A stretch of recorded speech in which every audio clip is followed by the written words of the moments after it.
The phone rang at 6:41 in the morning, and I knew before I answered that it was going to change something.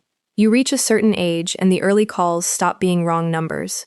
I was standing at my kitchen counter in my robe, waiting on the coffee maker, watching the light come up gray over the row houses across the street. The woman on the other end said she was calling from Northgate Memorial, and she asked if I was Colleen Carter. I said I was.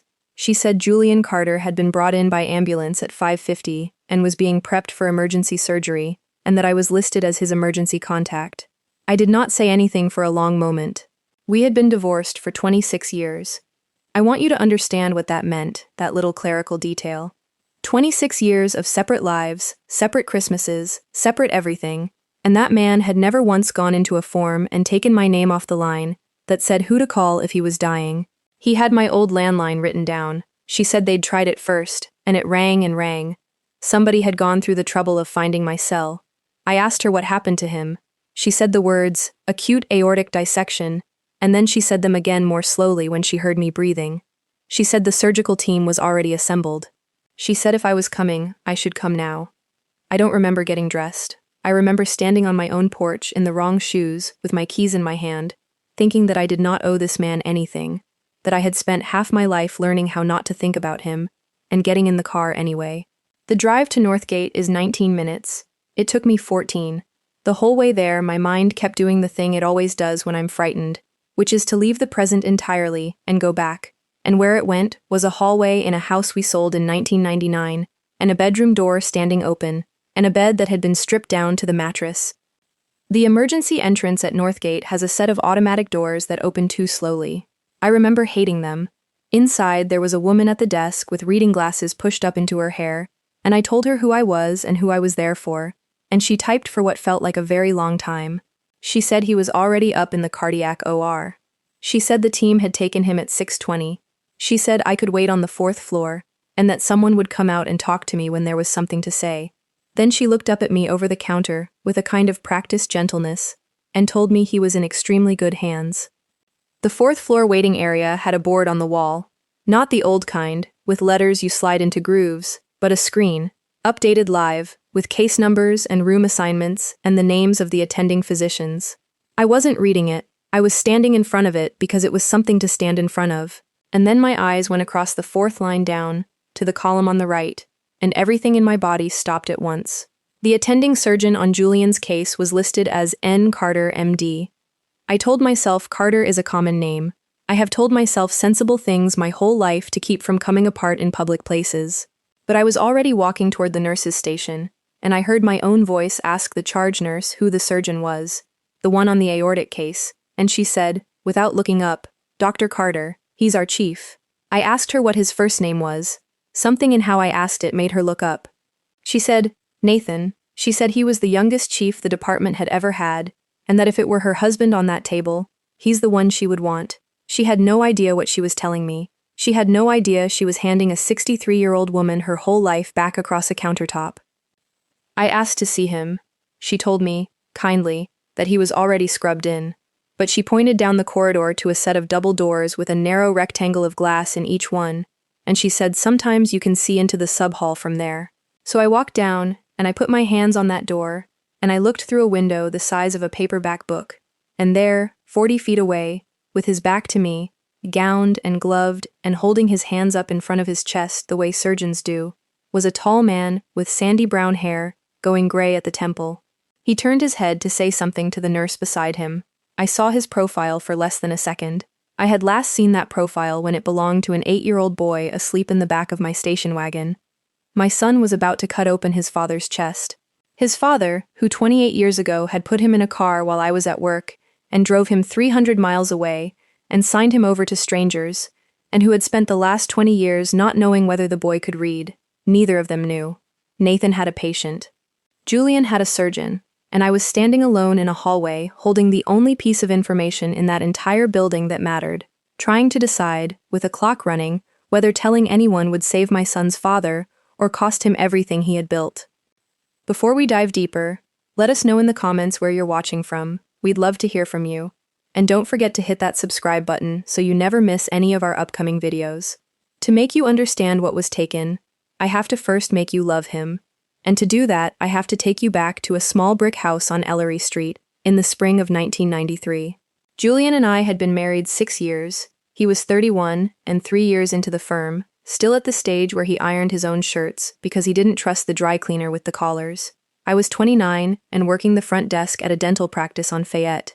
And we had Nathan, who was 3, and who was the reason I got out of bed in the morning with something like joy, instead of just obligation. He had my mother's gray-blue eyes, and Julian's serious mouth, and hair the color of wet sand that would not lie flat no matter what I did to it. He was a beautiful, particular child. That's the word I've used for him my whole life, particular. Nathan liked the world in a certain order, and he had the patience to put it there. He would take the whole basket of laundry I'd just folded and arrange every sock on the living room floor by color, darkest to lightest, in a line that ran from the couch to the hallway. Not scattered, not a mess. A line, with the spacing even, and when he finished he would sit back on his heels and look at it the way a man looks at a lawn he's just mowed. Julian used to come home, step over that line of socks, and say, "Well, somebody's been busy." And Nathan would flap his hands by his ears, fast, delighted, and Julian would laugh and do it back at him. That is the part people forget when they hear this story. Julian loved him. In the beginning, Julian loved him easily and out loud. He was the one who figured out that Nathan hated the seam in the toe of his socks, and he was the one who sat on our bedroom floor with a seam ripper and a pair of reading glasses, ruining $4 worth of socks to make one pair that our son would wear. He was the one who learned that if you wanted Nathan to come to dinner, you didn't call his name across the house. You went to him, crouched down beside him, waited for him to finish whatever he was finishing, and then said it quietly. Julian did all of that before anyone told him it was called anything. Nathan didn't talk much. By 3, he had maybe 30 words, and most of them were nouns, and most of them were about things with wheels or things that made a sound. He said car, he said fan, he said up, which was the best word in our house because it meant he wanted you. What he did not say was mama. He would come find me, press the whole side of his body against my leg, and stay there, sometimes for 10 minutes, without a sound. My mother told me that was worth more than the word. She was right, but at the time, I wanted the word so badly I could taste it. There were hard things too, and I won't pretend there weren't. The grocery store was at war. The fluorescent lights and the beeping and the music over the speakers all went into him at once with nothing to filter it, and by aisle 4 he'd be screaming, and by aisle 6 he'd be on the floor with his hands over his ears, and I'd be crouched over him with my cart abandoned, and a woman my mother's age would say, out loud, to nobody, that some children just need discipline.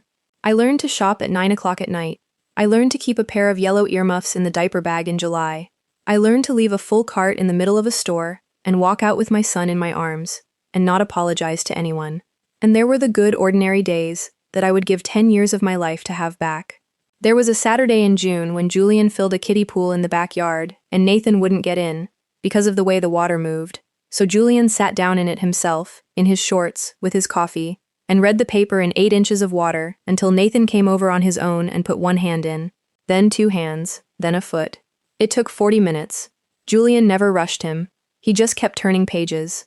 When Nathan finally sat down in that water, he made a sound I had never heard him make, a low, delighted hum, and Julian looked up at me on the back steps, and his eyes were wet, and he said, "Look at him, Call. Look at him." I have gone back to that afternoon 10,000 times. I have taken it apart looking for the crack, the first thread, the thing I should have seen. It isn't there. That was a man who loved his son. Whatever happened to Julian Carter happened later, and it did not come from inside our backyard.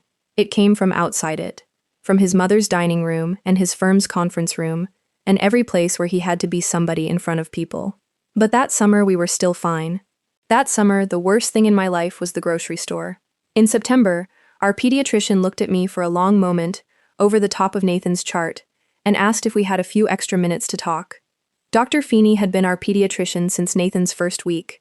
She was a small, blunt woman in her 50s who wore clogs and kept butterscotch candies in her coat pocket, and she had never once made me feel stupid for asking a question. That afternoon, she sat down on the rolling stool instead of standing, which I would later learn is what doctors do when they intend to be there a while. Nathan was on the floor by the door, turning the wheels of a toy ambulance with one finger, watching them from the side, close, at eye level. She watched him do it for maybe 15 seconds. Then she asked me how his words were coming. I said they weren't, much. She asked if he pointed at things to show me. I said he took my hand and put it on what he wanted. She wrote something down. She said she wanted us to see a developmental pediatrician at Hopkins, and that the waiting list was 5 months, and that she was going to call somebody to see if we could do better. I asked her what she thought it was. She did not do the thing that a lot of doctors did back then, which was pat your arm and tell you every child is different. She looked straight at me and said she thought Nathan was autistic, and that she could be wrong, and that the people at Hopkins would tell us for sure. Then she waited, because she knew I was going to need a second. The ambulance wheels kept turning. Click, click, click. It was 1993. You have to remember what that word meant then. It did not mean what it means now. There were no bloggers, no support pages, no adults writing books about their own brains. What there was, for a woman like me, was a movie with Dustin Hoffman and a lot of very old ideas that hadn't been dragged out of the medical literature yet. The first thing I asked her, and I am ashamed of this, was whether it was because I had gone back to work when he was 4 months old. She put her hand flat on my knee and said, "Colleen, no, not one bit of this is something you did." I have thought about that sentence every year of my life since. She gave it to me for free, and I still couldn't hold on to it. The evaluation took 2 days and happened in February. Nathan was 3.5. They put him in a room with a woman who had a bin of toys and a checklist, and they watched him through a mirror, and Julian and I sat in a beige office answering questions about whether our son responded to his name, and whether he played pretend, and whether he had ever brought us something just to show us. Not because he wanted anything, just to show us. That was the question that got me, because he hadn't, not once. And I sat there in a plastic chair and understood that I had been waiting for 3 years for something I didn't know I was waiting for. Julian took notes. That's what he did that whole week. He took notes on a legal pad in his small square handwriting, because that was the only way he had of holding something that big. He asked good questions. He asked about school placement and about services, and about what the research said, and when the doctor said the phrase, "significant delays likely to be lifelong," Julian's pen stopped. It just stopped, in the middle of a word. He didn't look up. He sat there with his pen down on the paper, and after a couple of seconds he said, "lifelong," like he was checking the spelling, and the doctor said yes. Autism is not something a person recovers from. It is how a person is built. In the car afterward, we didn't speak for 20 minutes. Nathan was asleep in the back with a graham cracker melted into his fist, and then Julian said, quietly, "He's going to be all right though," not as a question. As an instruction to the universe. I said he was going to be who he was, and that we'd figure out the rest. And Julian said, "That's not what I asked." I told him I heard what he asked. Then he said something I did not think much of at the time, and have thought about constantly since. He said, "What am I supposed to tell my mother?" And I said, "The truth, Julian." And he said, "You don't know my mother." I want to be fair to him, because this story does not work if I make him a monster, and because he wasn't one. That night, he came home from the office at 11 with a box of library books about autism, 12 of them, and he read until 3 in the morning at the kitchen table with a yellow highlighter. By the end of that month, he could tell you more about early intervention than our own case coordinator. He built the picture schedule for Nathan's mornings and laminated it at a copy shop. He was trying, harder than most men I knew would have tried. What he could not do, what he was never once able to do in all the years that followed, was say the word out loud to another adult. Not to his parents, not to his partners, not to the neighbors. He would say Nathan was a late talker. He would say Nathan was shy, and every single time he said it, he was building the room he would eventually put our son in. There's a thing that happens in a marriage where you start keeping a private list. You don't mean to. You don't even know you're doing it until the list is long. Mine started in the fall of 1994 at a cookout at the Brannigan's place 2 doors down, when a woman I barely knew asked Julian how old Nathan was, and Julian said 4, and she said, "Oh, is he in preschool?" And Julian said, "He's home with his mom right now. We're taking our time with it." That was true. It was also a door being quietly closed. Nathan was in an early intervention program 4 mornings a week with a speech therapist named Dot, who he adored. There was no reason not to say so. Julian just didn't. I brought it up in the car. I said, "Why didn't you tell her about the program?" And he said he didn't feel like explaining our whole life to Denise Brannigan over a paper plate, which is a reasonable thing to say. It is such a reasonable thing to say that I let it go, and that is how it works. That is exactly how it works. Every single one of these was reasonable on its own. It was only the 200th one that told you what you'd been looking at the whole time. The next one was the Christmas card. We had always done a photo card. That year I got a good one, Nathan in a green sweater on the front steps, not looking at the camera, looking off to the left at something, but smiling, really smiling, that open, unguarded smile he had. I loved that picture. Julian looked at it and said, "Maybe we should use the one from the beach in August instead." And when I asked why, he said, "He's not looking at the camera." I said, "He never looks at the camera." And Julian said, "Right." And then he took his coat off and went upstairs, and we sent the beach photo, where you can only see the back of Nathan's head. By 1995, I could tell you exactly which of our friends knew, and which didn't. His college roommate knew, my sister knew, the neighbors did not know. His parents had been told the words, "some developmental delays," which Constance had received the way you'd receive news of a distant flood. His firm knew nothing at all. There were framed photographs on Julian's desk downtown, and I saw them, and Nathan was in exactly one of them, at 18 months, before anybody could have told anything from looking. The rest were of me, and of the house, and of Julian's father in a robe on the day he was sworn in. Meanwhile, Nathan was doing beautifully. I need you to hear that. He started at a small public program with an aide, and by 5 he had close to 200 words, and he could ask for what he wanted, and he had a friend, a boy named Petey who also liked to line things up, and who didn't need Nathan to look at him while they played. Nathan could read before he was 6. He taught himself off the closed captions, which we only figured out when he read the word restaurant off a menu in a diner, and Julian dropped his fork. He had meltdowns still, hard ones, and there were nights I sat on the floor of the upstairs hallway and cried into a bath towel so he wouldn't hear me. But he was growing. He was so clearly, obviously, growing. And the better Nathan got, the worse Julian got, and I could not for the life of me understand it. He made partner track in 96. Suddenly there were dinners and firm functions at country clubs and a Christmas party where spouses came and children were welcome.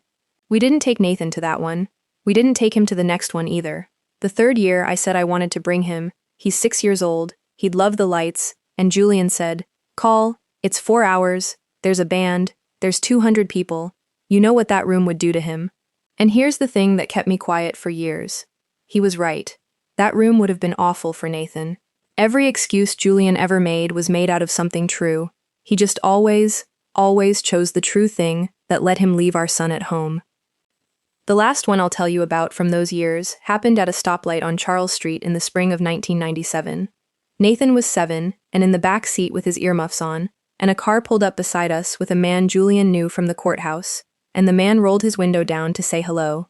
And I watched my husband, at a red light, in a 2-second window, glance in the rearview mirror at his own child, and then lean forward slightly so that his shoulder came between the window and the back seat. He blocked the view of him. With his body. And, at a red light, in a 2-second window, glance in the rearview mirror at his own child, and then lean forward slightly so that his shoulder came between the window and the back seat. He blocked the view of him. With his body.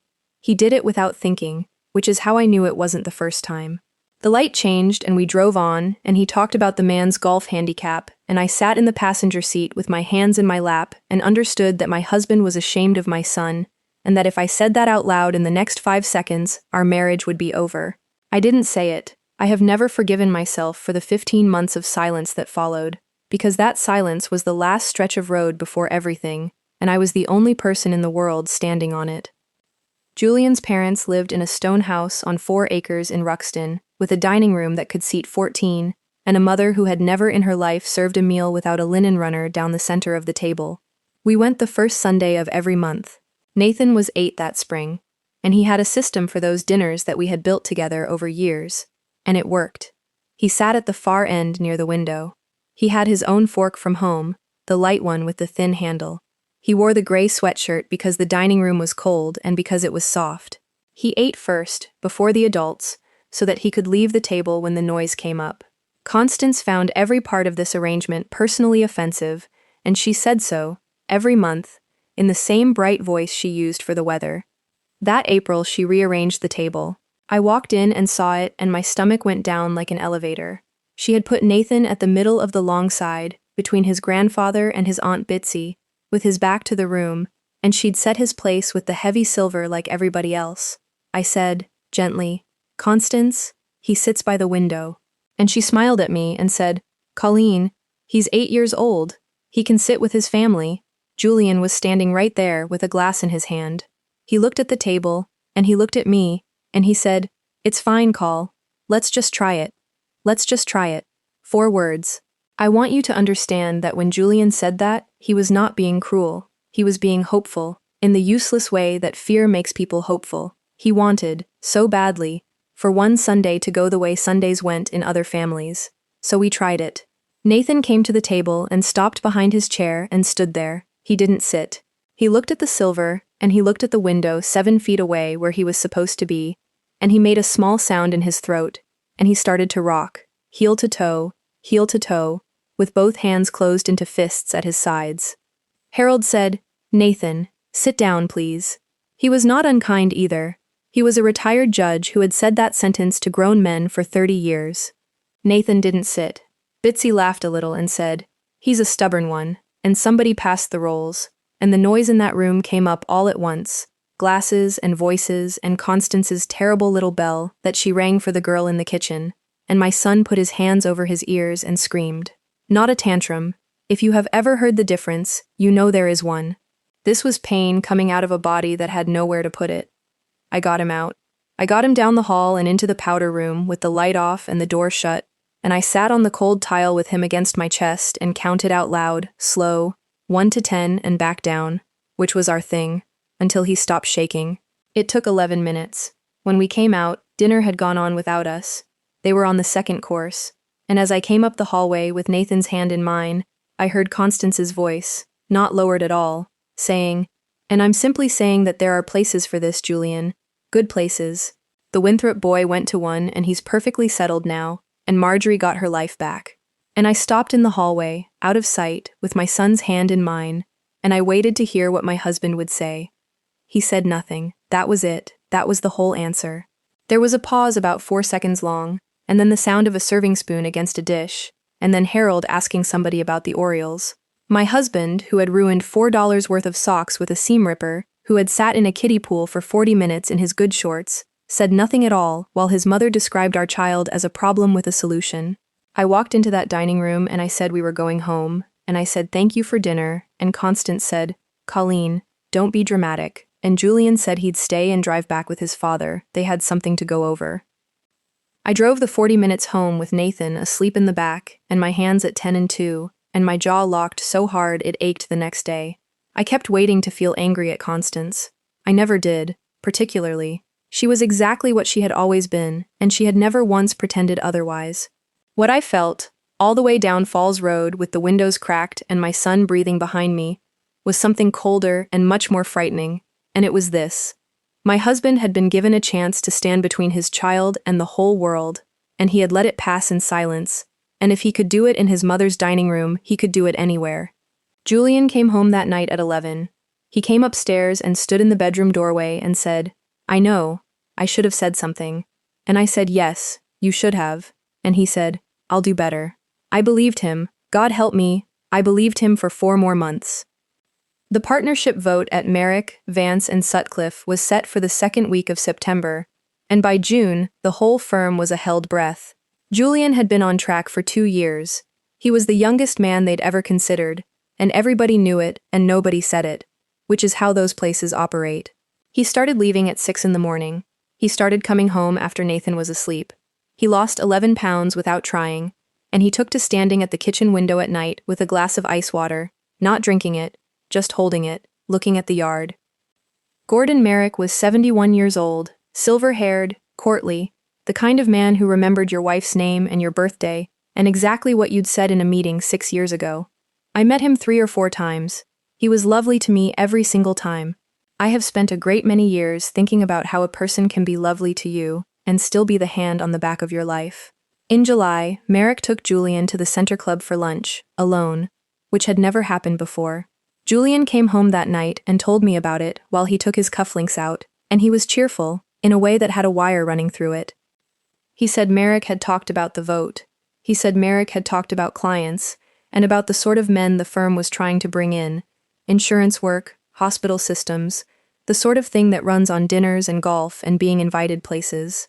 And then, Julian said, Merrick had mentioned his brother-in-law's boy, a child with difficulties.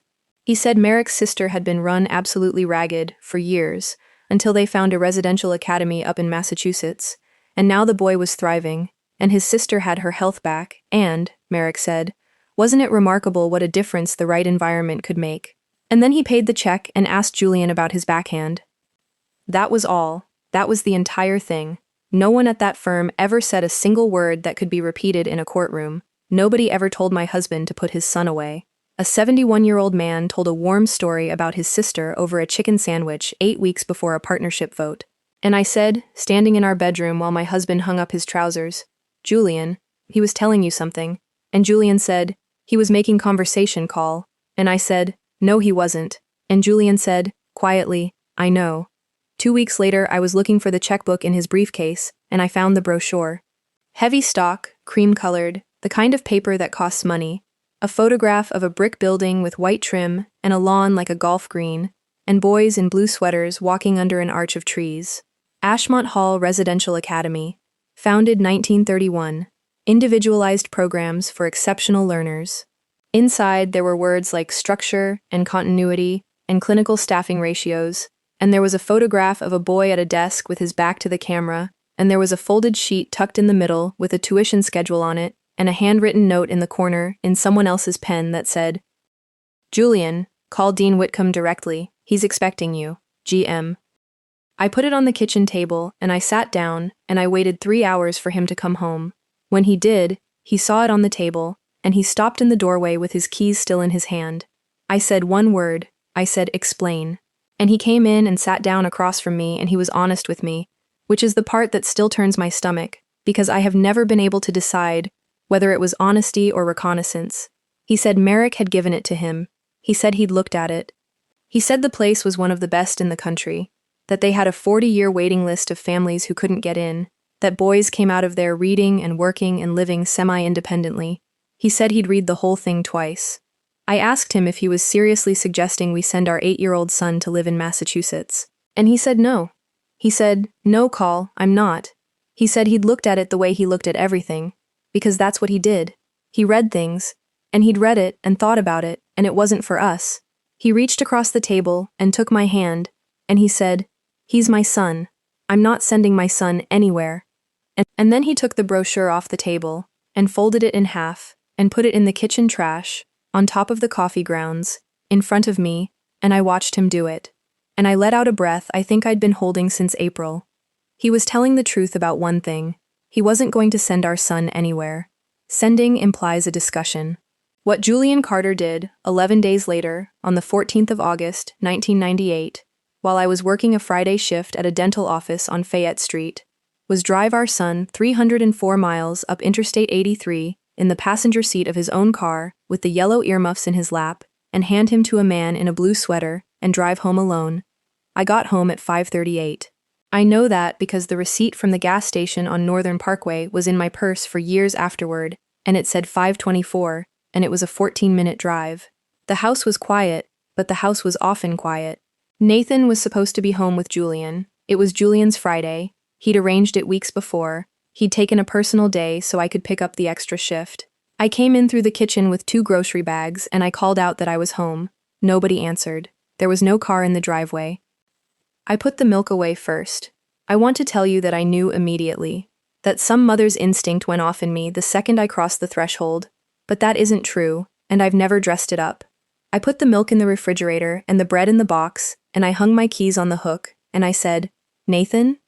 Bud? And then I went upstairs, still holding the bag with the ground beef in it, thinking about whether I had time for a shower before dinner. His door was open. That was wrong. Nathan's door was never open. The hall light bothered him, and the door stayed shut from 4 o'clock on. I stood in the doorway with a bag of ground beef in my hand, and I looked into my son's bedroom, and the bed was stripped down to the bare mattress with the blue ticking, and the closet doors were standing open, and there was nothing on the hangers, and the little dresser drawers were all pulled out at different lengths the way you leave them when you've been fast. The picture schedule was gone off the wall. There were 4 squares of paint slightly brighter than the rest, and 4 curls of tape. I don't know how long I stood there. What I remember next is being on my knees on the rug. Not falling, exactly. Just being down. The bag had gone out of my hand and the beef was on the floor by the door frame, and I remember thinking, very clearly and very stupidly, that I would need to clean that up. His mattress had one thing on it, in the middle, and it was the little stuffed dog with the flattened ear, the one he'd had since he was 2, the one he could not sleep without, the one that had been to 2 states and 1 emergency room. Julian had left the dog.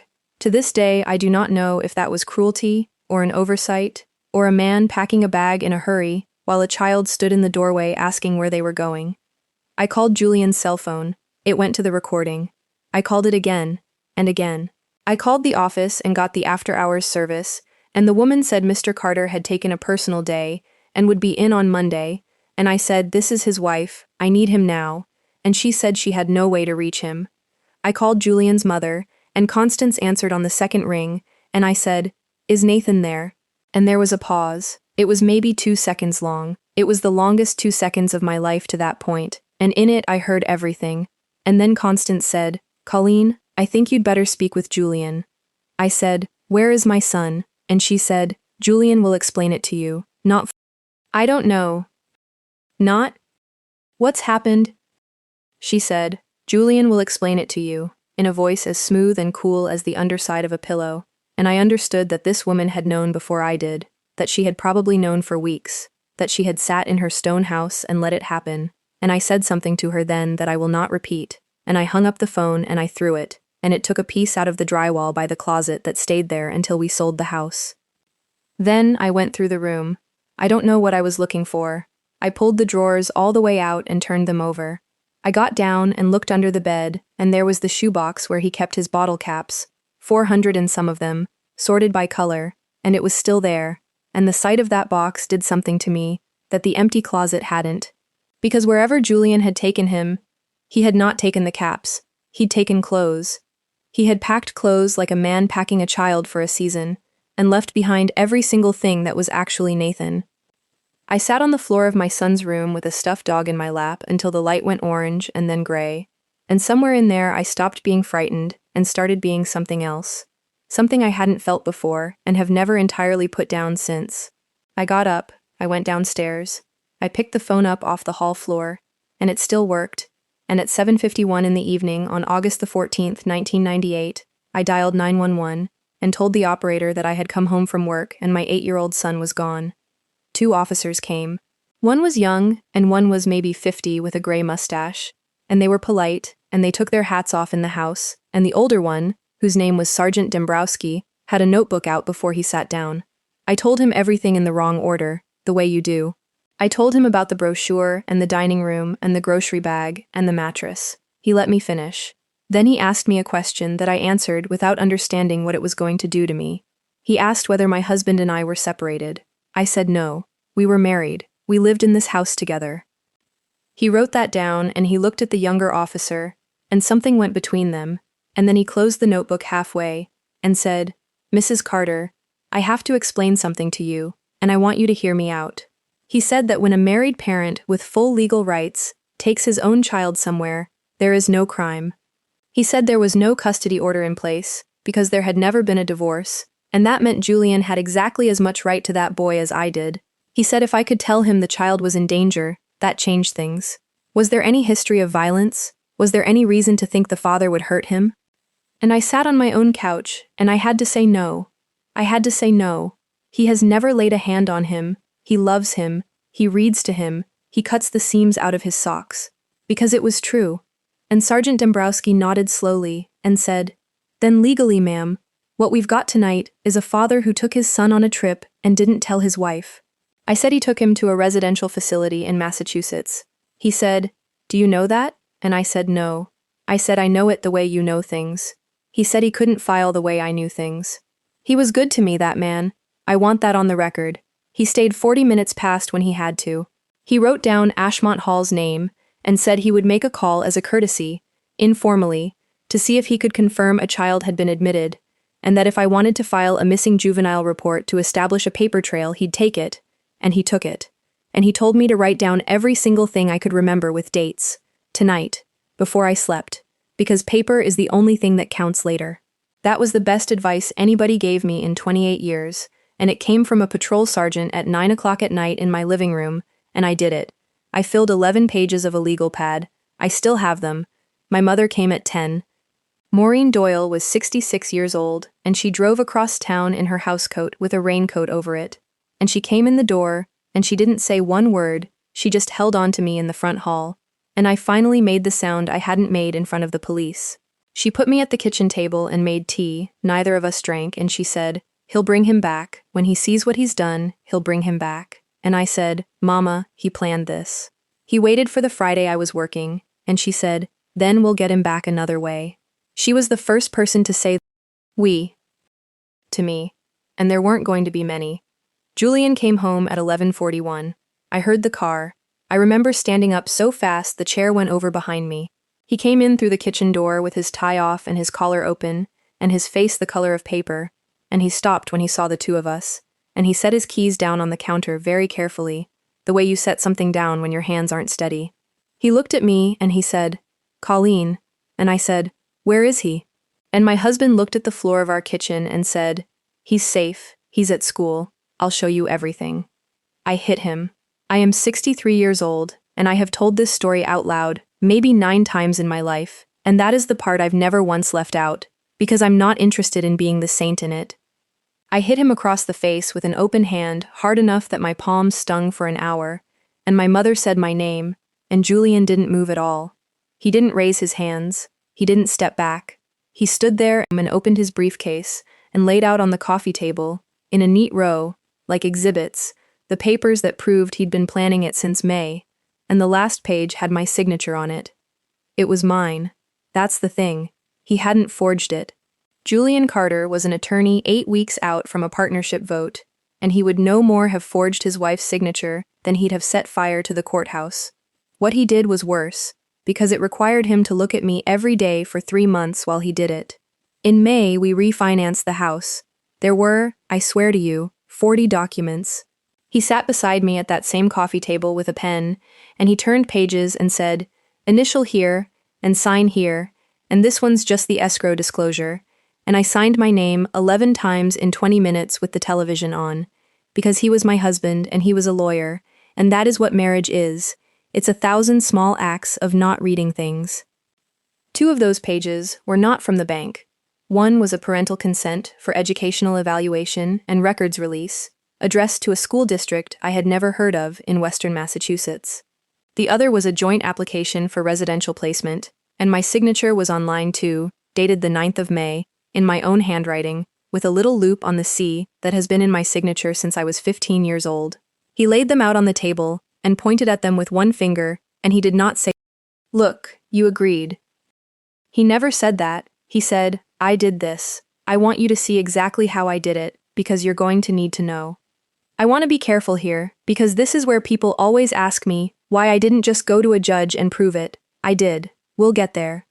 But sitting in that front room at midnight with my mother in the doorway, what I understood was that my husband had built something that could not be undone with outrage. He'd used the real school district. He'd had the evaluations done through Nathan's actual pediatric neurologist, legitimately, in June, at an appointment he'd taken Nathan to alone, while I was at work, and told me was a routine follow-up. He had a letter from Dr. Feeney that said nothing bad about me at all, and simply confirmed the diagnosis. He had our tax returns. He had, God help me, a photograph of Nathan's bedroom. I asked him why, not shouting. By then I couldn't shout. I sat down across from him, and I said, "Why, Julian?" And he did not give me the answer I expected. He didn't say the firm. He didn't tell his mother. He said, "Because you're better at him than I am."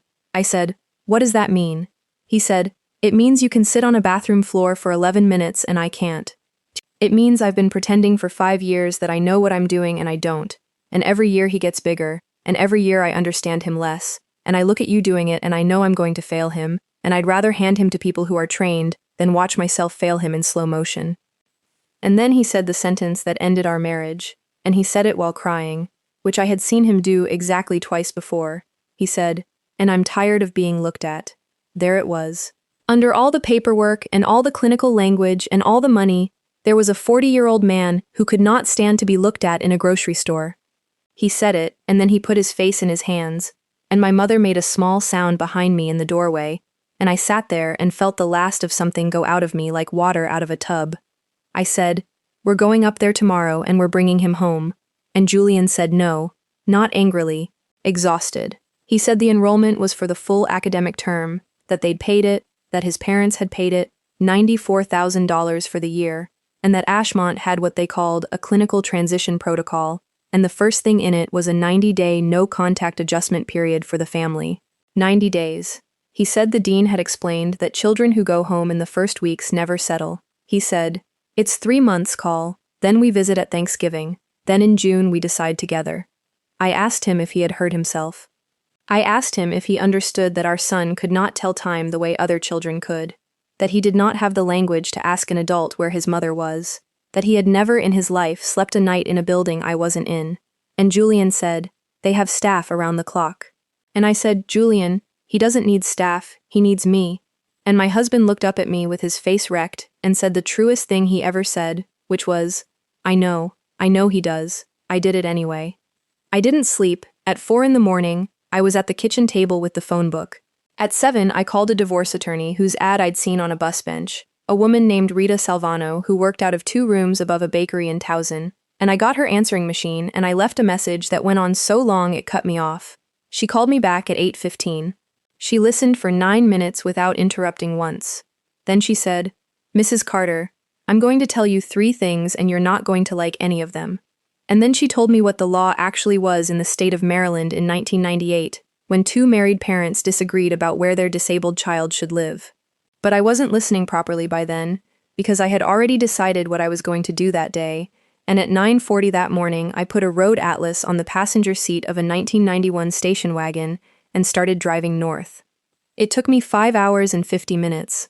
I stopped once, in Pennsylvania, at a rest area, and I stood in the parking lot with my hands on the warm hood of the car and did the counting out loud, 1 to 10 and back down, the thing I did for Nathan, except there was nobody there but me and a man walking a beagle who gave me a wide berth.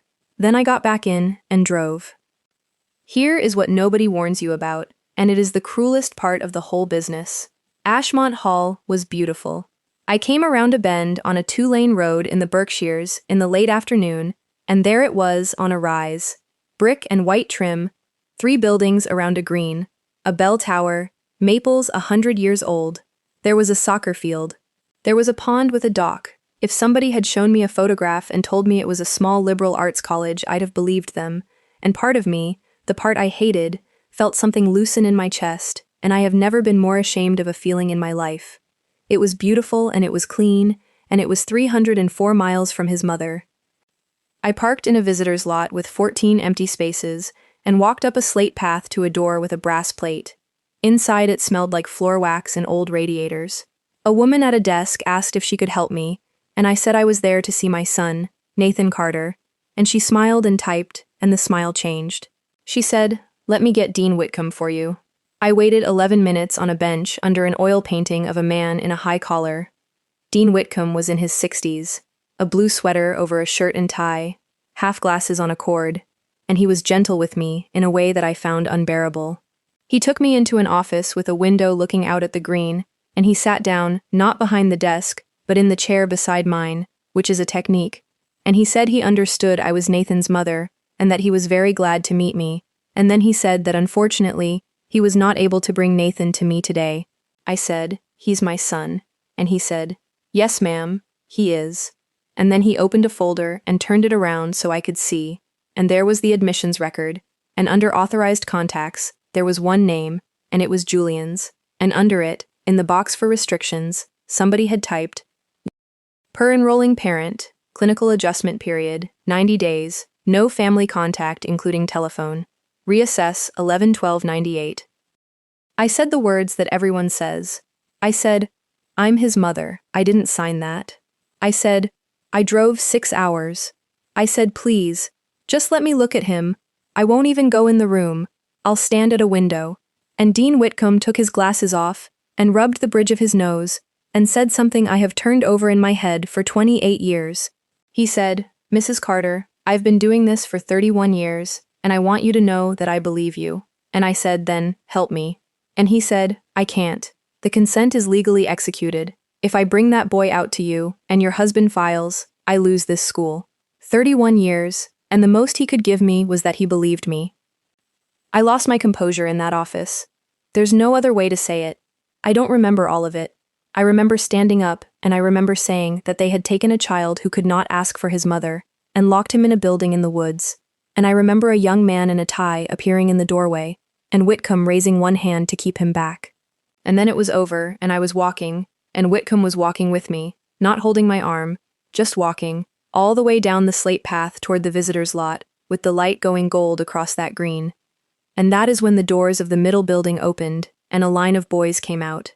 Maybe 14 of them, in blue sweaters, 2 staff at the front and 1 at the back, walking down toward the dining hall on the far side of the green, unhurried, in a loose line the way children walk when they've been told to walk in a line, and are mostly complying, and I stopped dead in the middle of that path. He was 7th, 8 years old, sandy hair that wouldn't lie flat, walking with his arms held slightly away from his body the way he did, a little apart from the boy in front of him, looking at the ground about 4 feet ahead of his own feet. My son, 90 yards away across a lawn.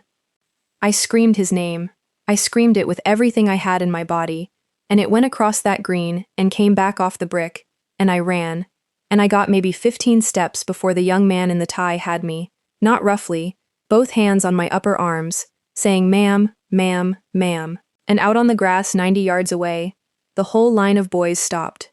Every one of them turned toward the sound, every one of them except mine. And then the staff member at the front said something, and they started walking again, and I watched the back of my son's head go through a doorway, and the door swing shut behind him. I have gone over that half-second for 28 years, frame by frame, the way you'd go over a photograph with a magnifying glass, and I will go to my grave not knowing the answer to the only question that matters, which is whether he didn't turn because he didn't hear me, or because he did. Rita Salvano's office was above a bakery, and the whole place smelled like rye bread, and I sat in it, on the 18th of August, 1998, with a manila envelope on my lap, and she finally got to tell me the 3 things I hadn't let her say on the phone.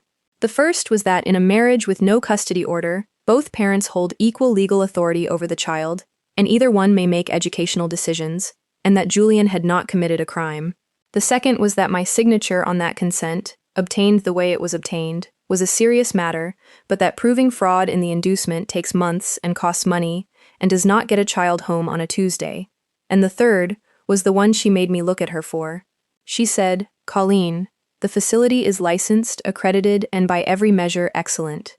No judge in this country pulls a special needs child out of an excellent placement in the first month because the parents are fighting." I said, "Then what do I do?"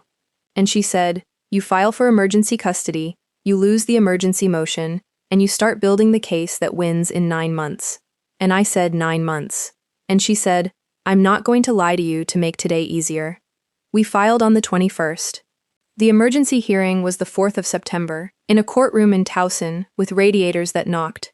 Julian came with 2 attorneys from a firm downtown that was not his own, because his father had made a call, and Harold Carter sat in the second row in a gray suit with his hands folded, and I sat at a table with Rita and my mother behind me in her good coat. Julian would not look at me.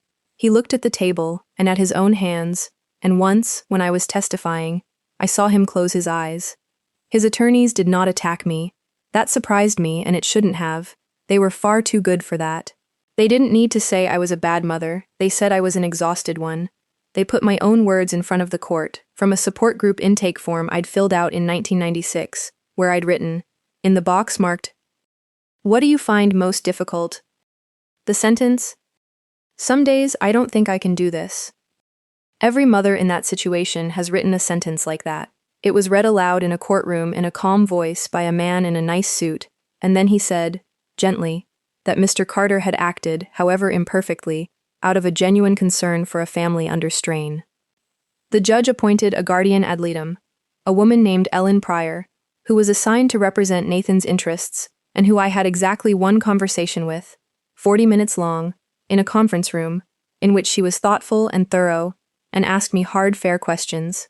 Then she went to Massachusetts. She spent 2 days at Ashmont, and her report, which I read in Rita's office with the bakery smell coming up through the floor, said that the placement was of high quality, that the child was receiving 40 hours a week of structured programming and daily speech-language therapy, that he had adjusted to the routine with fewer difficulties than staff had anticipated, and that in her professional judgment, disrupting the placement midterm would cause the child more harm than benefit. She was not wrong.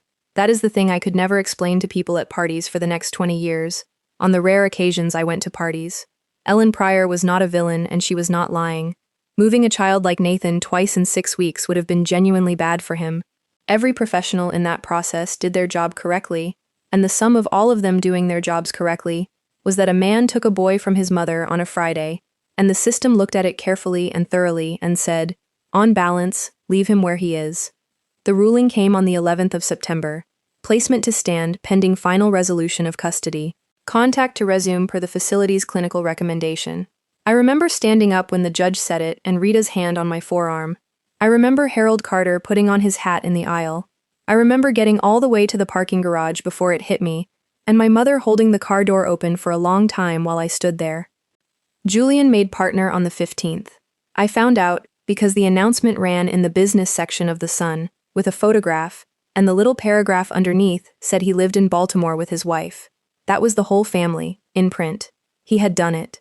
He had made the trade, cleanly, and the market had paid him exactly what he'd been promised, and I sat at my kitchen table at 7 in the morning with the paper open and understood for the first time, with total clarity, that I was not going to get my son back by being right.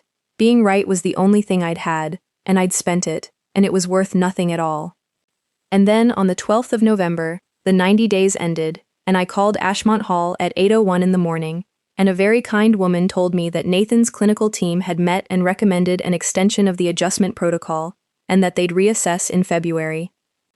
They reassessed in February, then in May. Then they told me the phone was not an effective modality for Nathan, and that written correspondence, reviewed by staff, was clinically preferable.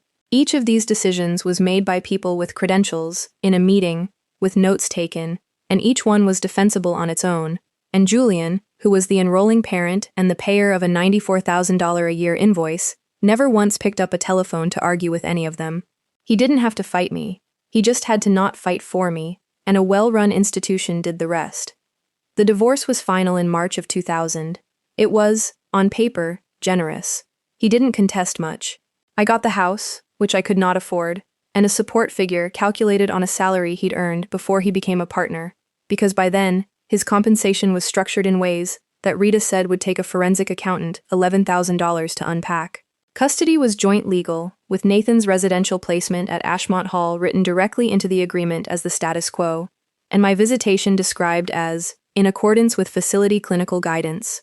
Rita fought that phrase for 6 weeks. She lost. She apologized to me in the hallway afterward, and I told her she was the only person in the state who'd been honest with me from the first phone call.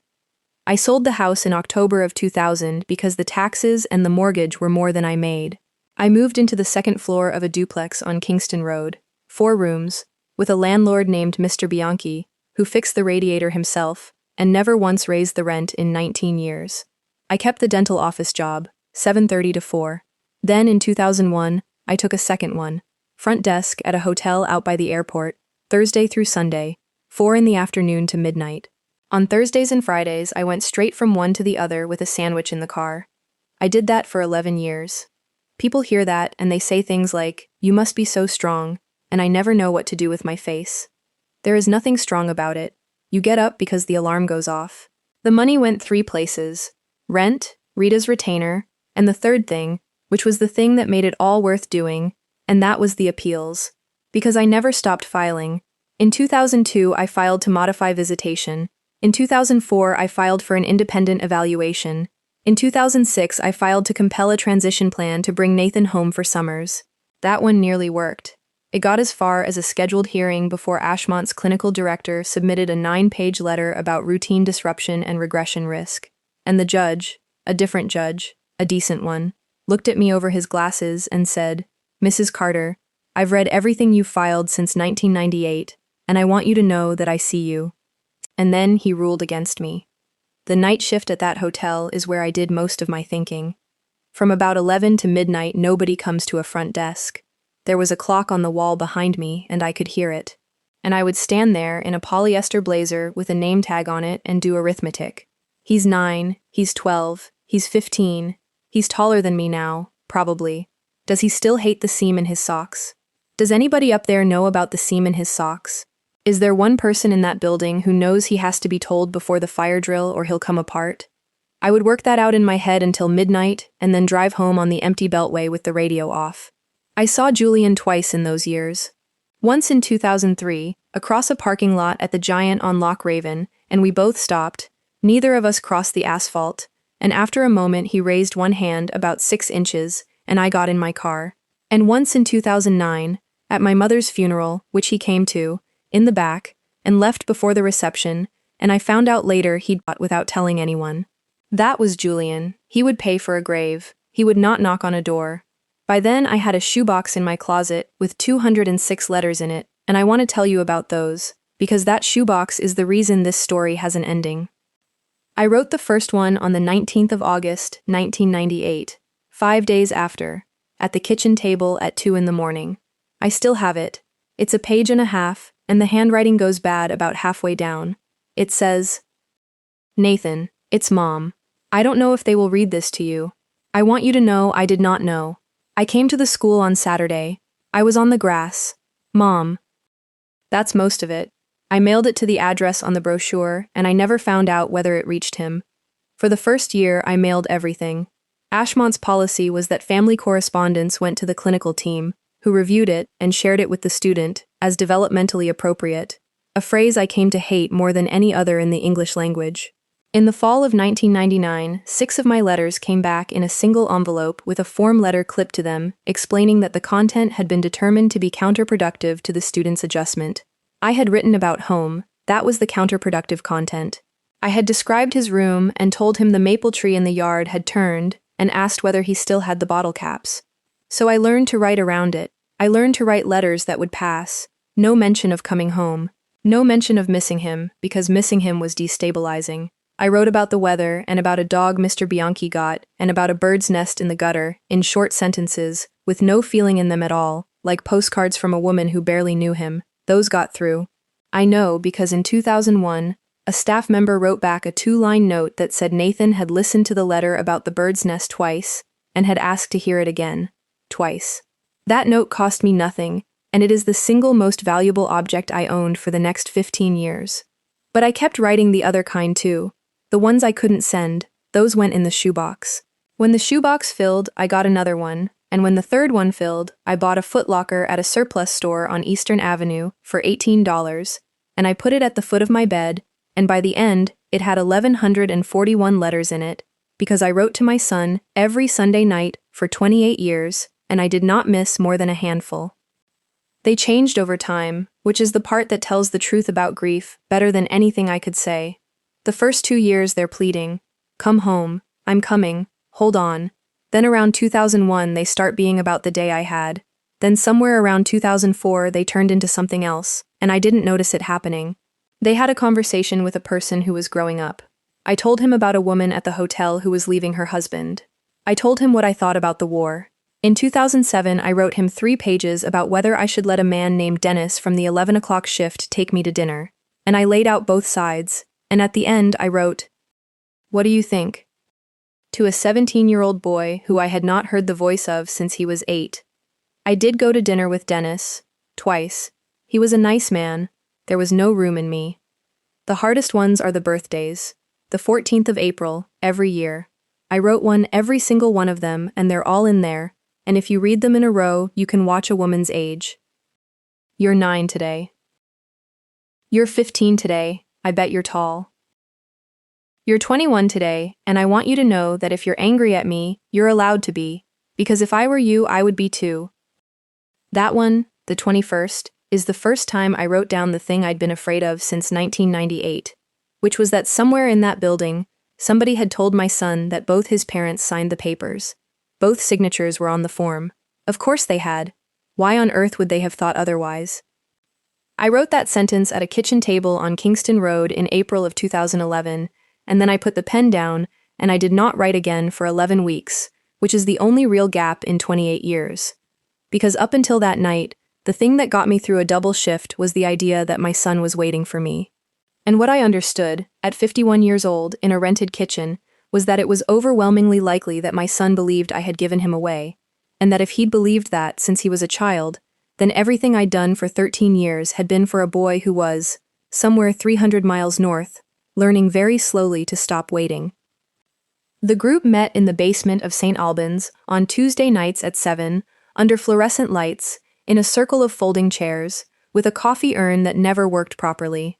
I'd been going since 1996, back when I went to get advice. After 1998, I stopped going for 2 years because I could not sit in a room full of women complaining about IEP meetings when my son was in another state. Loretta Skinner is the reason I went back.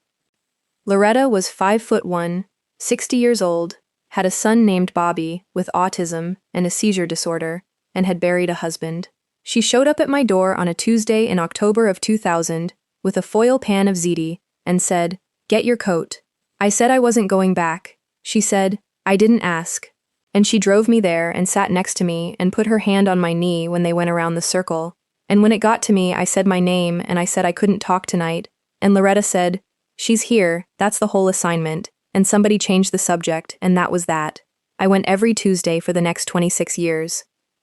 What happened next happened slowly, and I did not decide it. New mothers came in, young ones, 30 years old, with a diagnosis 2 weeks old, and a folder full of paperwork they couldn't read, sitting in a folding chair not crying, because they'd decided in the car they weren't going to. And somebody had to sit with them afterward by the broken coffee urn. And it turned out that it was me, because I knew things.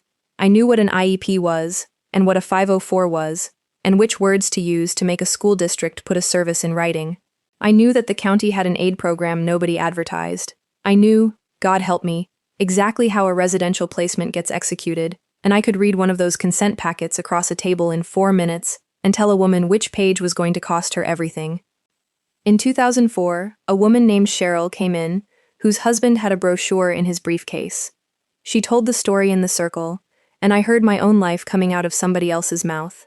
I took her home that night. We sat in her car outside her house for 2 hours, and I told her every single thing I had learned, and I told it to her in order, and the first thing I said was, "Go to a bank tomorrow and open an account in your own name." She did all of it. She filed first, which is the whole trick, because the parent who files first sets the status quo. Her son is 34 now. He lives in an apartment with a support worker 11 minutes from her house, and she sends me a photograph every Christmas. I did that for 22 years. Somewhere in there, people started calling me before they called a lawyer. A pediatric practice in Parkville started giving out my phone number. In 2015, a woman from the State Disability Council asked if I'd speak at a training for new case coordinators, and I stood at a podium in a Sheraton conference room, in a blazer I bought for the occasion, and told 400 people what it feels like to come home and find a stripped mattress. And afterward, a young man who worked for the county followed me out to the parking lot and said, "Ma'am, I signed a placement order last month. I'm going to go back and look at it again." And I sat in my car in that parking lot and put my head on the steering wheel. Loretta used to say I'd turned it into fuel. I never liked that. Fuel is a thing that gets used up, and I never felt used up. I felt like a woman carrying a bucket with a hole in it. But I understood what she meant, which was that the grief had to go somewhere, and it went into other people's children, because my own was behind a door I could not open. I did try, in practical ways. When Nathan turned 18 in 2008, Ashmont's obligation to me ended entirely. He was an adult, his records were his own, and my letters after that went into a void, with no clinical team to even reject them. In 2009, I hired an investigator, named Marty Feld, with $4,000 I did not have. He found that Nathan had graduated Ashmont's transition program in 2008 and enrolled at a community college in Springfield, Massachusetts. And then the trail stopped, because Marty told me, kindly, that a legal adult who has not been reported missing is entitled to not be found, and that if I pushed further, I'd be doing something to my son rather than for him. I told him to stop. That was the hardest $4,000 I ever spent, and it bought me one sentence. He enrolled in college. I read that line in a diner on Bel Air Road, and I laughed out loud, alone, in a booth, and the waitress asked if I was all right. Loretta died in 2019. I gave the eulogy. Afterward, her daughter handed me an envelope, and inside it was a note Loretta had written to me at some point in the last year and never given me, and it said one line. Colleen, when he comes back, and he will, don't waste the first hour apologizing. I put that in the footlocker with the letters. Everything I'm about to tell you, I know because he told me. Some of it he told me sitting at my kitchen table with his hands around a mug he never drank from, and some of it came out of him in pieces over 2 years, and one part of it he could only write down. So when I say what a boy felt in a building in Massachusetts in 1998, understand that I'm repeating a grown man's account of his own childhood, given to his mother, slowly. He said the first thing was the smell. Ashmont smelled like floor wax and radiator dust, and it did not smell like our house. And he said that for the first 11 days he could not sleep because of the smell, and because the mattress had a plastic cover under the sheet that made a sound when he moved. He said he asked for the dog. He said he asked a woman named Miss Doreen for the dog with the flat ear, and she was nice to him, and she said they'd look in his bag, and it wasn't in his bag, and he said he understood then that the dog was in the house, and the house was gone. He was 8. Well, he said he did not cry for the first 2 weeks, and then he cried for a month. He said the staff were kind, and there were a lot of them, and none of them were the same one twice in a row. That's the detail that took me apart when he said it. Not cruelty. Rotation. 3 shifts, 7 days, a good clinical ratio, which means a child with a rigid need for sameness was cared for competently by 19 different adults in a fortnight. They asked him about me. Of course they did. They were professionals doing an intake. He said a woman with a clipboard asked whether he wanted to write a letter to his mom and dad, and he said he told her, "Mom is coming," and the woman said something gentle and non-committal. And he said that at some point, and he could not date it, someone showed him the enrollment paperwork. Not to hurt him, he was insistent about that. He thinks it was in the context of some transition meeting years later. He thinks he was maybe 11 or 12, and had asked a direct question and got a direct answer from someone who had no idea what they were holding. Both parents' signatures. Right there on line 1 and line 2. He told me he looked at my signature with the loop on the C, and he recognized it, because I used to sign his worksheets, and he said, "I knew your handwriting." He said that for a long time after that, he had a system where he would decide, on any given day, which of 2 things was true, that his mother had signed it or that his mother hadn't known. He said he flipped between them like a switch, for years, and that around 15 he stopped flipping and settled on the first one, because the second one required believing that somebody was still out there trying, and there was no evidence of that in his life, and he was a boy who took evidence very seriously. The visits are the part I still can't sit with. Julian came. That's the thing. In the first year he came 4 times, and then twice a year, and then once a year, always on a Saturday, always for about 90 minutes, and he brought things, a coat, a book, a portable CD player one year. Nathan said his father was kind on those visits, and asked good questions, and could not stay in a room. He said he kept looking at the door. He said that when he was maybe 14 he started asking his dad direct questions. When am I coming home? Why doesn't Mom come? And his father would say, "It's complicated, bud," and change the subject. And that after 2 or 3 of those, Nathan stopped asking, because asking a question that produces no data is inefficient, and by then he was a boy who thought in those terms. The last visit was the 9th of September, 2006. Nathan was 16. He remembers the date exactly. He said his father brought a college brochure, of all things, which he now thinks was Julian's clumsy attempt at hope. And Nathan asked him one question, and the question was, did she sign it? And he said his father sat there for a long time, and then said, "Your mother loves you very much." Not yes, no, no. And Nathan said, "Okay," and stood up and went back inside, and did not turn around, and that was the last time Julian Carter saw his son for 20 years. And here is the part that I have to say plainly, because it's the hinge the whole story turns on, and because if you've been listening this long, you deserve to know what we were actually up against. It was not distance that kept my son from me. It was not the law, and it was not Ashmont Hall, and by the end, it wasn't even his father. From the age of about 15, Nathan Carter believed, on the evidence available to him, that his mother had signed her name to a piece of paper and given him away. And 11 years later, when he was a grown man, in another state, with the resources and the right to find me any afternoon he chose, that belief was the only thing standing between us. He didn't look for me because he thought he already knew what he'd find. Grace Ellery came to Ashmont Hall in the fall of 2001 as a special education teacher. She was 29 years old, from a farm town outside Utica, and she had a habit that the administration found mildly irregular, which was that she kept a wire-bound notebook with a green cover for every student she taught, and she wrote in it to them, every school day, whether or not they read it. Nathan was 11. He was in her group of 6. He was, on paper, a student with limited expressive language, poor social reciprocity, and a rigid preference for solitary activity, which is the clinical way of saying he didn't talk much and sat by himself. He also, she noticed in about the 3rd week, corrected her arithmetic on the board by writing the right answer in the margin of his own worksheet and then covering it with his hand.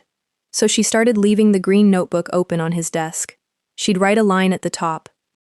"Good morning, Nathan. It's raining. I forgot my umbrella again." And she'd walk away and do something else in the room and not look. For 11 school days, there was nothing. On the 12th day, underneath her line, in pencil, in small square handwriting that I would later see on a prescription pad and recognize instantly as his father's, it said, "There is an umbrella in the office, lost and found, black. It has been there since September 14th. That was the beginning. He told me she never once made him say anything out loud that he'd written. That was the whole method, and it wasn't in any manual.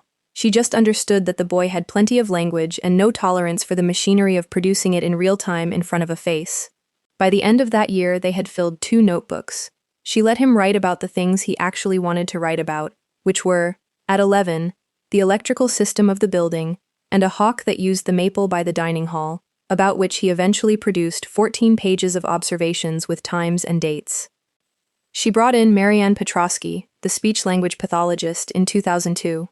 Marianne was in her 50s and had a low, slow voice and no interest in whether Nathan looked at her. He said she was the first adult who told him out loud that eye contact was optional. He said she said, "Some people need to look to listen. You need to not look to listen. Both of those are just information." He said he thought about that sentence for a decade. She worked with him 3 times a week for 6 years, and what she gave him was not speech. He already had speech. It was the ability to produce it under pressure with a person watching. That took years. She built it in 15-second increments. It was not a straight line, and I won't pretend it was. He was bullied at Ashmont. A well-run institution is still an institution full of children. There was a boy named Craig who figured out that if you touched the back of Nathan's neck unexpectedly, he'd come apart, and did it for most of a year. And Nathan didn't report it, because reporting required going into an office and speaking to an adult in real time about something upsetting, which was precisely the thing he could not do. Grace Ellery found out from the green notebook. There is a page, he showed it to me, where under her line about a field trip he had written, "I do not want to go on the bus. Craig will sit behind me." 9 words. She fixed it within a day. He failed things. He failed a state assessment at 14 so badly they put him back a level in reading comprehension, not because he couldn't read, he was reading college material by then, but because the test asked him to infer how a character in a story felt about her sister, and he wrote, honestly, that there was insufficient information. He nearly lost his academic track over that. Grace Ellery went into a meeting and argued for 3 hours, and she won, and she never told him she'd done it. He found out when he was 31 and requested his own records. She left Ashmont in 2007 for a job in Vermont. He was 17. He said she gave him the green notebooks, all of them, 22 by then, in a cardboard box, and said, "These are yours. You wrote most of it." And he said she told him one thing at the door, and it's the sentence he says made everything after it possible. She said, "Nathan, you are not behind. You are on a different schedule, and nobody gets to tell you what year you're supposed to arrive." He kept the box. He moved with him 11 times over the next 19 years. Community college, a rented room in Springfield, a dormitory, an apartment, and 3 hospitals. When he was named chief in January of 2026, he had it on the top shelf of a closet in a house in Roland Park. And Grace Ellery, 64 and retired and living outside Burlington, got a letter in the mail in February with a photograph in it, and had to sit down on her own front steps. In March of 2005, when Nathan was 14, a boy in his dormitory named Owen Frayne collapsed in the corridor outside the bathroom at 6:10 in the morning. Nathan was the one who found him. Owen had an undiagnosed cardiac condition, and what Nathan saw at 14 years old was a boy he knew on the floor, gray, not breathing right, and adults arriving and everything after that happening very fast and very loud, which for Nathan was its own catastrophe on top of the actual one. They took Owen to Bay State Medical Center in Springfield. Ashmont, to its credit, let 2 students go the following week to visit, and Nathan was one of them because he'd asked, in writing, in the green notebook. He said the hospital was the worst sensory environment he had ever been in, and that he spent the first 20 minutes with his hands over his ears in a stairwell with a staff member. And then they went up to the unit, and that's where he met Elliot Reinhardt. Dr. Reinhardt was a pediatric cardiologist, 51 years old, bald, heavy eyebrows, terrible ties. He came into Owen's room to do what he'd done 400 times, and there was a 14-year-old visitor standing against the wall by the window, looking at the floor, with his arms held slightly away from his body. And Reinhardt, Nathan said, did something no adult in a professional setting had ever done in his presence. He came over, and he knelt down, not crouched, knelt, on a hospital floor, in good trousers, so that his head was lower than Nathan's, and he said, "You don't have to look at me. I'm going to explain what's wrong with your friend's heart. Tell me if I go too fast." And then he did, for 11 minutes. He drew it on the back of a lab sheet. The aorta, the valve, the pressure, why Owen's heart had done what it did. He did not simplify it. Nathan said that was the thing, that a grown man with a pager going off gave him the real version, with the real words, and did not once check whether he was making a face that meant he understood. At the end, Reinhardt said, "Any questions?" And Nathan, who could not order food in a cafeteria without rehearsing it, asked him for.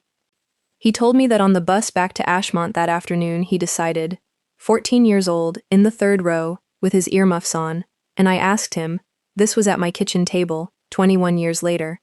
I said, "What was it exactly? Was it that you wanted to save people?" And he thought about it for a long time, the way he does, and he said, "No, it was that he knelt down and gave me the whole thing. Nobody had ever given me the whole thing." He said, "I wanted to be the person in the room who gives people the whole thing." Reinhardt wrote to him, "That's the part that still gets me." A busy pediatric cardiologist wrote back to a boy from a residential school who sent him a letter with follow-up questions, and then answered the next one, and it became 11 years of correspondence. He sent Nathan a used copy of Netter's Anatomy Atlas for his 15th birthday. He wrote him a recommendation letter for community college.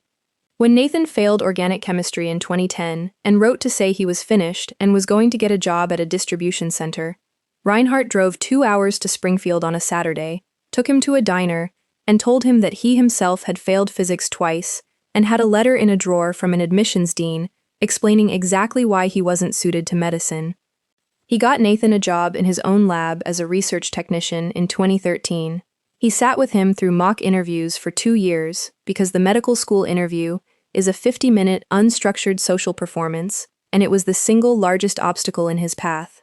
A man who could hold a human heart in his hands could be undone by a stranger asking him to describe himself. They practiced, hundreds of hours. Reinhardt would say, "Again," and Nathan would go again.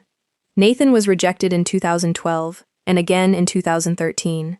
He was accepted in 2014, at 24, and he called Reinhardt before he called anyone, and Reinhardt, he told me, could not speak for about 15 seconds. Elliot Reinhardt lived long enough to watch Nathan graduate medical school in 2018 and get into general surgery, and he sat in the 3rd row at the graduation with his wife, and there's a photograph of the 2 of them that sits on Nathan's desk to this day. He died of pancreatic cancer in October of 2022, when Nathan was in his 5th year of residency. Nathan spoke at the funeral. He told me he stood up in a full church, a thing he could not have done at any earlier point in his life, and said 7 sentences, and the 4th one was, "He knelt down on a floor for me when I was 14, and I have spent 20 years trying to deserve it."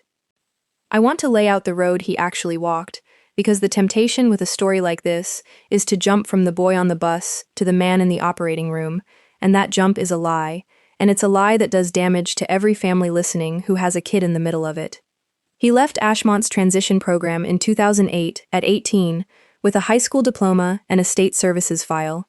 He enrolled at Springfield Technical Community College and lived in a rented room over a garage with a landlady named Mrs. Petrosic, no relation, who charged him $310 a month and did not ask questions when he came down at the same time every morning and left by the same door.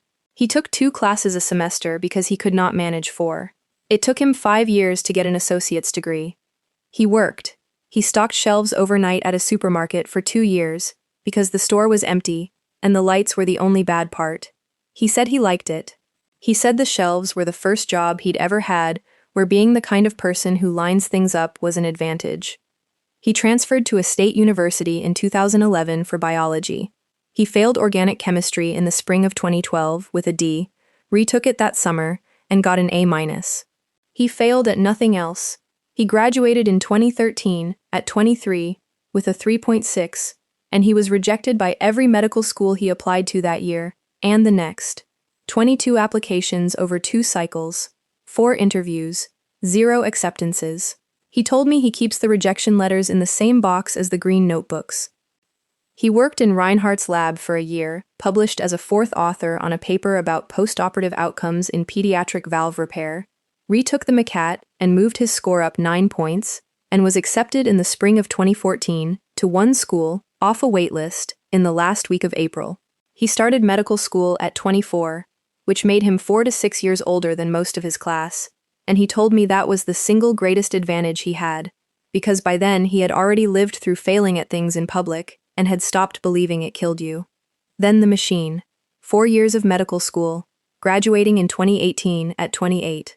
5 years of general surgery residency, 2018 to 2023, the worst years of his life, by his own account, 80-hour weeks and constant unstructured social demand, and a chief resident in his 2nd year who told him to his face that he'd never make it in surgery because he couldn't read a room. He told me he wrote that sentence down on an index card and kept it in his coat pocket for 4 years. 2 years of cardiothoracic fellowship, 2023 to 2025. He was 35 years old when he finished training, 21 years after a man knelt down on a floor in Springfield. He came to Baltimore in the summer of 2025 to take a staff position at Northgate Memorial, and I have never gotten a satisfactory answer out of him about why Baltimore, and I've stopped asking, because I think the answer is one he doesn't have words for either. In January of 2026, the division chief, a man named Pruitt, retired after a stroke, and the hospital named Nathan Carter interim chief of cardiothoracic surgery and made it permanent in April. He was 36, the youngest in the department's history, and the local medical association put a photograph of him in a newsletter that I did not see, because I was 63 years old and working part-time at a dental office and going to a church basement on Tuesdays, living 11 miles from my son. 11 miles, for 14 months. On the morning of the 22nd of June, 2026, at 6:04, Dr. Nathan Carter was paged to the emergency department at Northgate Memorial for a 59-year-old male with a Stanford Type A aortic dissection, and he took the stairs, and on the landing between the 3rd and 4th floors, he stopped and read the name at the top of the chart on his phone, and stood there alone in a stairwell for 11 seconds, which is a very long time for a man with a dissecting aorta on the floor below him, and then he kept walking, and he did not tell one single person in that building who was on the table. Which brings me back to a hallway on the 4th floor, and a woman in the wrong shoes with her hands flat against a door. I stood there for a long time after they'd taken him back. Then I went and sat in the family waiting area, which had 11 chairs and a television bolted near the ceiling playing a morning show with the sound off, and I did the only thing there was to do, which was decide. Because I had a choice in front of me, and it was not a small one. I could tell them. I could walk to that desk and say, "The surgeon operating in there is that man's son, he hasn't seen him in 20 years, and I could watch what happened next." And what would have happened next is what happens in every hospital in America when a conflict of interest surfaces mid-case, which is a phone call, and a chief of staff, and a scramble to find another cardiothoracic surgeon at 7 in the morning on a Monday for a patient whose aorta was already torn. Or I could sit in a chair and say nothing, and let my son do his job. I sat in the chair. I sat in it for 7 hours and 20 minutes. And I'm going to tell you honestly that I did not sit there praying for Julian Carter, although I did some of that too, later, around hour 5, and I'm still not sure what I meant by it. What I sat there doing was something much smaller and more selfish. I sat there thinking, don't let this be the thing that breaks him. Whatever happens on that table, don't let my son, who I have not touched since 1998, have to carry a dead father out of an operating room. The charge nurse, Trish Halloran, brought me a cup of coffee at 9, and again at noon, and sat with me for 10 minutes at 1 o'clock, and asked if I had anybody who could come, and I said no. She asked how long we'd been married. I said we were divorced 26 years. She looked at me for a second, and then she said, "But you came." And I said, "I'm not here for him." She didn't ask what I meant. I've thought since that she probably deals with families all day long, and has learned not to pull threads. Here's what was happening on the other side of that wall, and again, this is his account, given to me later, in pieces, and he gave it to me in the flat, precise way he gives everything, which is how I know how bad it was. He said the moment he stepped into the OR, the problem went away. That's the word he used, away.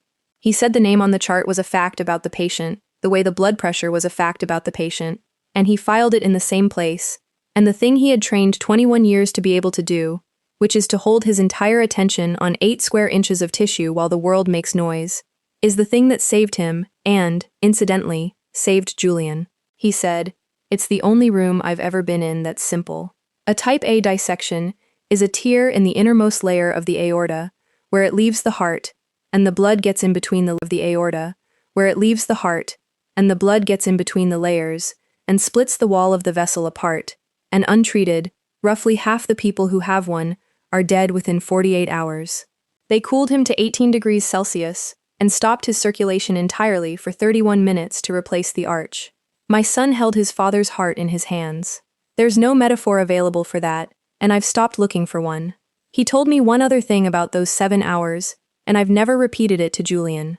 He said that at some point, deep in it, during the arrest, when the patient's blood was outside the body, and the heart was empty and still, and the room was cold, and everybody was working, he looked down and registered, for about a second and a half, in a completely clinical way, that the man in front of him had his own hands, same knuckles, same short second finger, and he said he thought, "Huh." And then he went back to work, and it never came back up until he was writing the operative note. Dr. Camille Boyd, the anesthesiologist, told me weeks afterward that it was the best surgery she had ever watched anyone perform, and that she said so out loud in the room, and that Nathan didn't answer her, which she said is normal for him. He came out at 1:51 in the afternoon. I heard the doors, and I stood up, and a tall man in scrubs and a surgical cap came down the corridor, pulling his mask down around his neck, reading something on a tablet, and stopped about 15 feet from me, and looked up and said, "Are you here for Mr. Carter?" And I looked at my son's face for the first time in 28 years. I didn't say anything. I couldn't. I stood there in a waiting room with my purse in both hands, and he waited, and then something in his face changed. Not fast, in stages, the way a thing changes when a person is checking it against evidence. He looked at my hair, and he looked at my mouth, and then his eyes went down to my hands, and I understood later he was looking at my left hand, at the crooked little finger I broke in 1979 and never had set, and he said, "Ma'am?" And then he said nothing at all for maybe 4 seconds. And then Dr. Nathan Carter, chief of cardiothoracic surgery, 36 years old, said, in a voice that came out wrong, "The surgery went well, he's stable, he's going to the unit." He gave me the whole thing, right there, standing in the corridor, the tear, the arch, the 31 minutes, all of it, in complete sentences, the way a man does when the only thing holding him upright is the procedure he's describing. And when he got to the end of it, he stopped, and he put the tablet down on a chair, and he said, "You have to tell me if you're her, because I'm about to be wrong in a way I won't recover from." And I said, "I came to the school, in August. I was on the grass, and I screamed your name, and they took me out to the parking lot." And my son said, "I heard you." He heard me.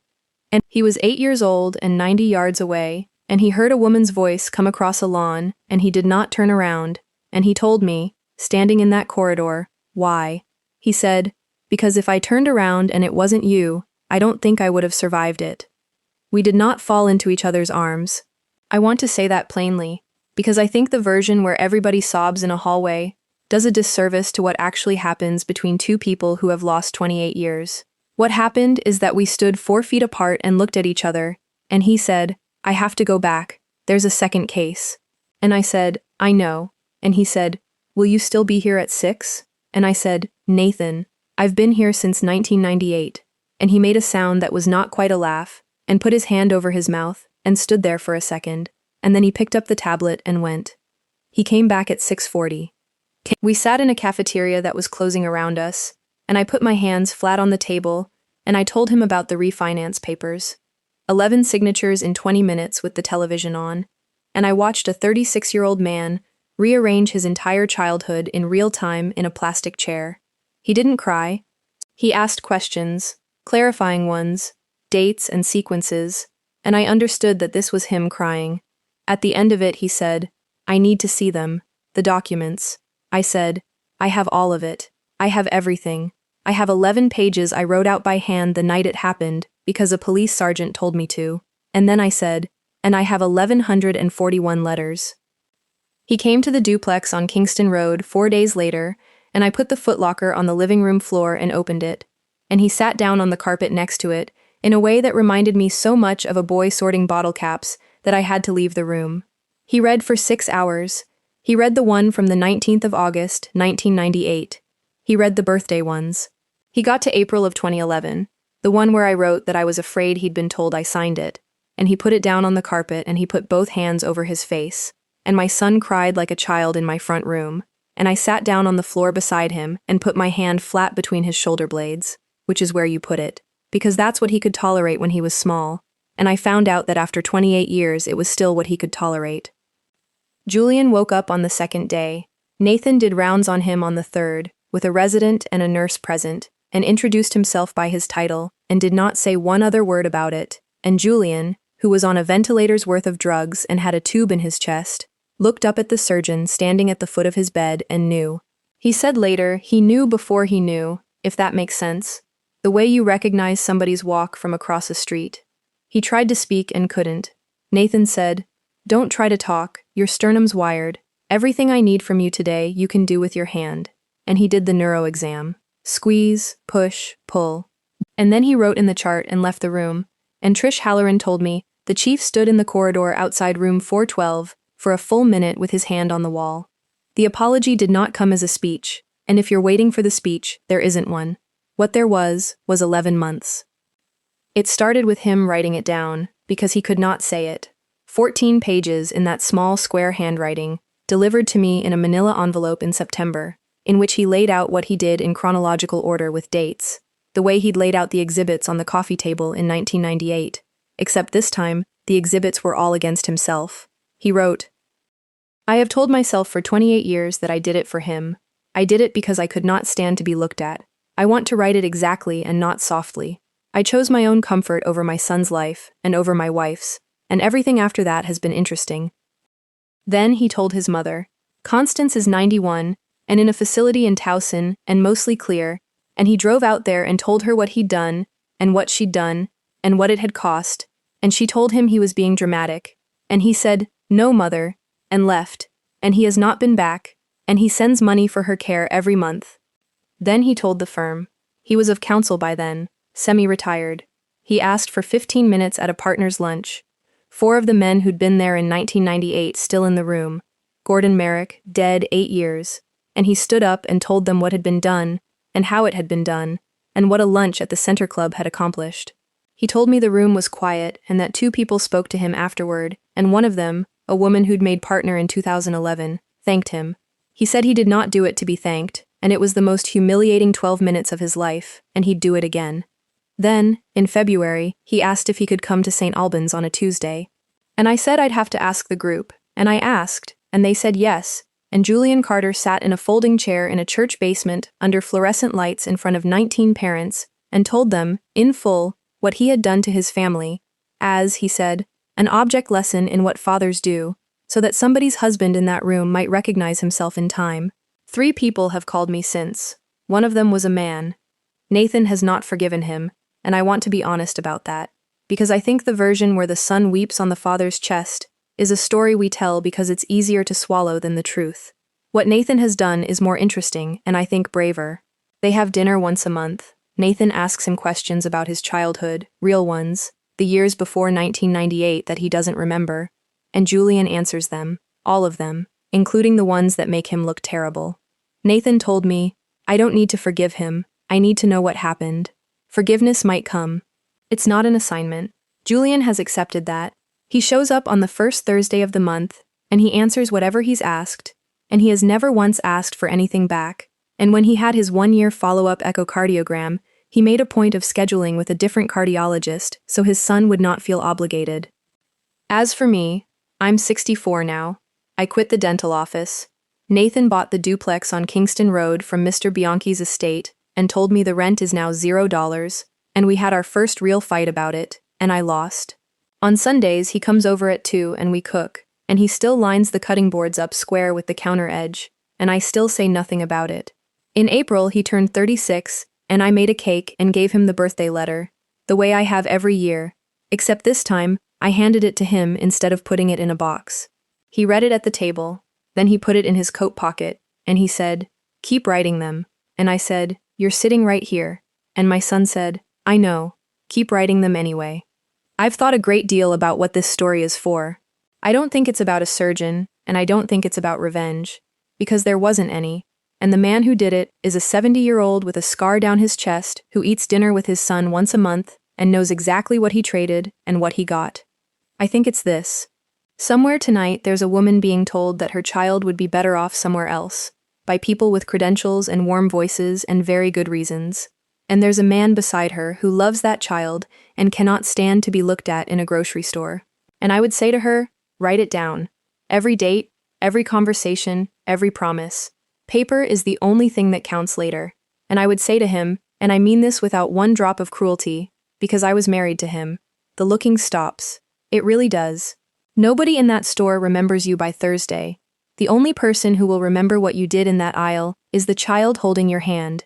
And one day he will be 36 years old, and he will be the one deciding what to do with the rest of your life. Thank you for staying with us through this story. Let us know in the comments what part of this story touches you the most. We'd love to hear from you. And don't forget to hit that subscribe button so you never miss any of our upcoming videos.